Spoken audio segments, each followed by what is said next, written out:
गंगा किनारे बसे धनपुर गांव के उस पुराने वीरान स्कूल में रामप्रसाद पिछले 15 बरस से बच्चों को पढ़ा रहे थे।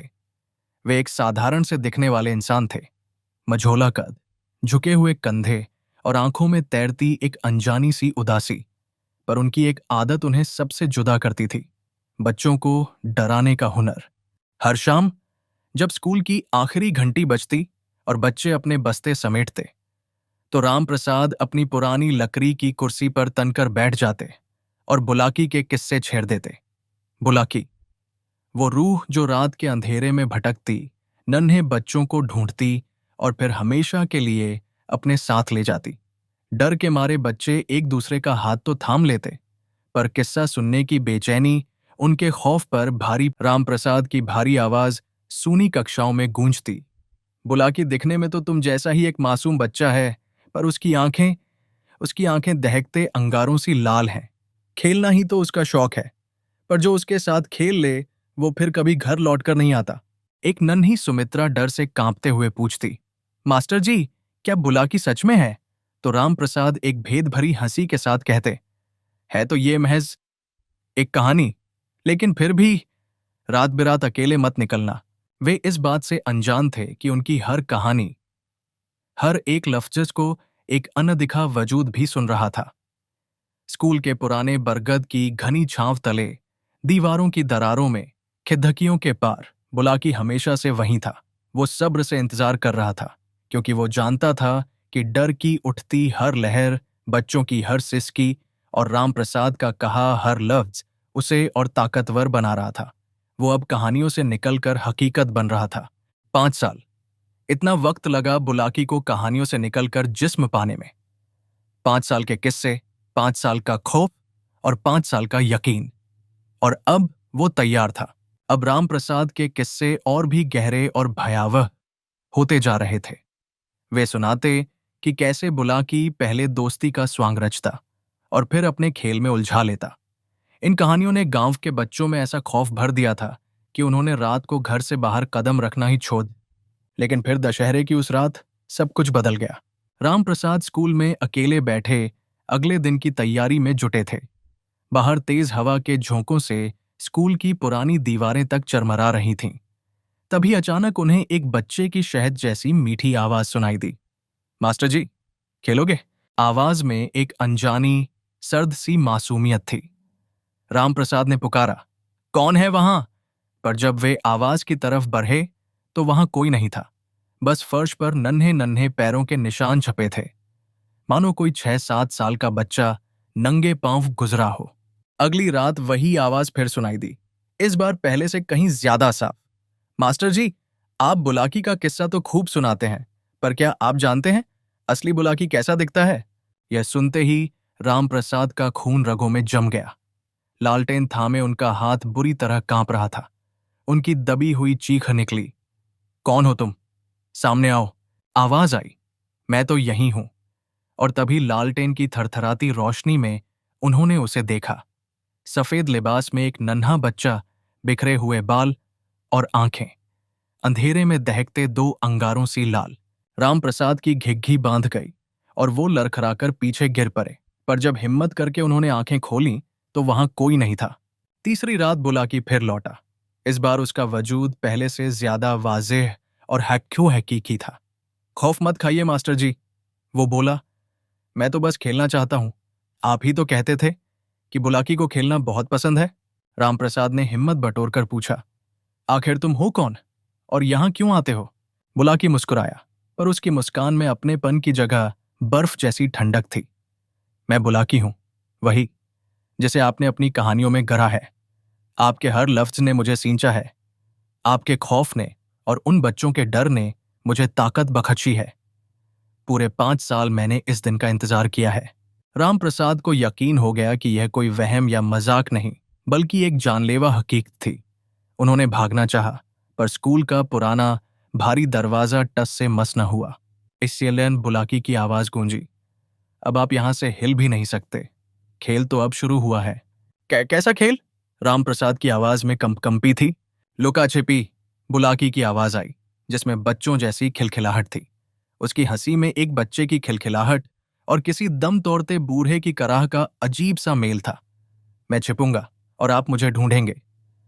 अगर आप जीत गए तो मैं इस दुनिया से हमेशा के लिए चला जाऊंगा, और अगर जीत मेरी हुई और तो क्या?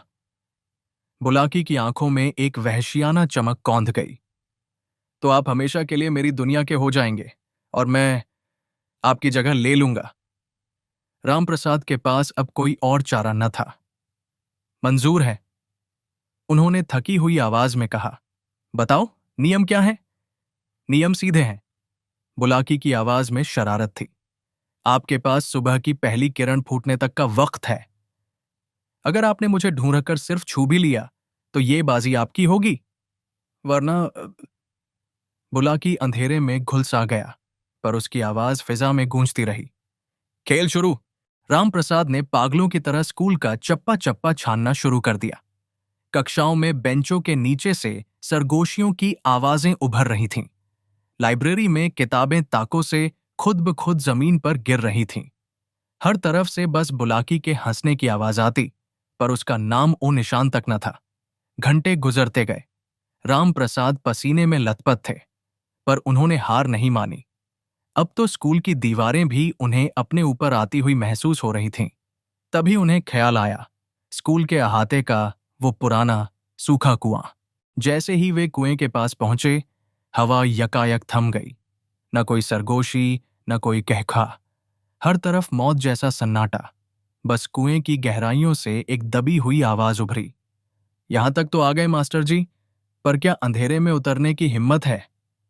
रामप्रसाद ने थरथराते हाथों से कुएं की मुडेर पकड़कर नीचे झांका।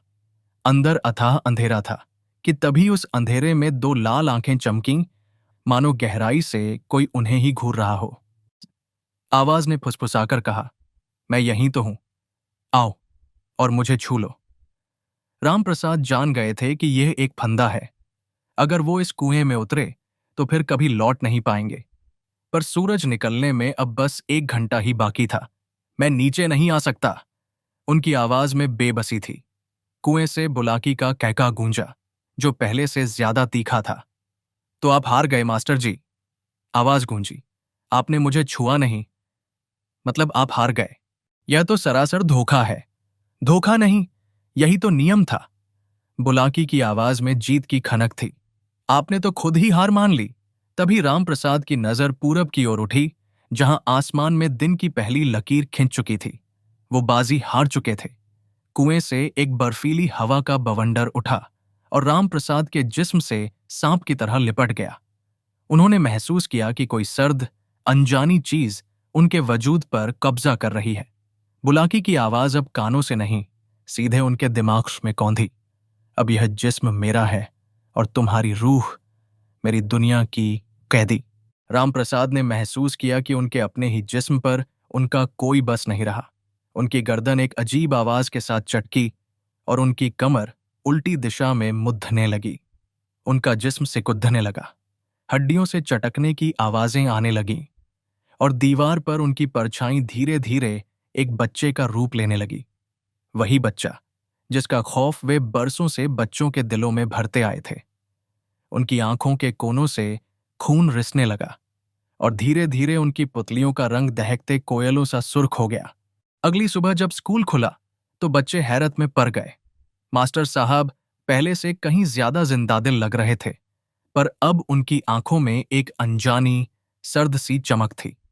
इसके बाद गांव में अजीब और गरीब वाकयात होने लगे। रातों को स्कूल से नन्हे बच्चों के खिलखिलाने की आवाजें आने लगीं।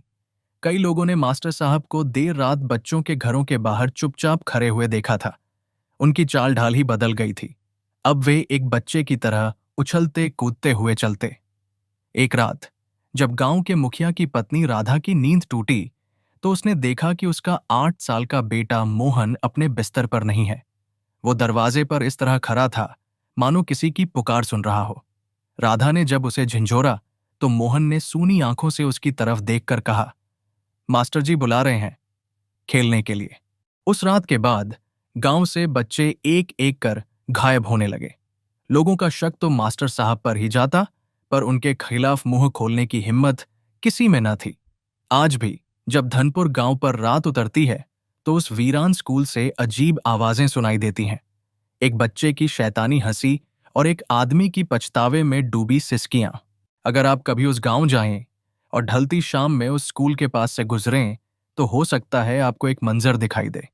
धुंधलके में राम प्रसाद का अक्स खड़ा होगा और उसके इर्द गिर्द खेलती नन्ही परछाइयां, उन बच्चों की जो फिर कभी घर नहीं लौटे। वे सब मिलकर अपने कभी न खत्म होने वाले खेल में गुम हैं। गांव वाले कहते हैं कि बुलाकी हमेशा नए खिलाड़ियों की खोज में रहता है और कभी कभी धुंध में कोई नया बच्चा उन परछाइयों से जा मिलता है, मानो उसे भी खेल में खींच लिया गया हो।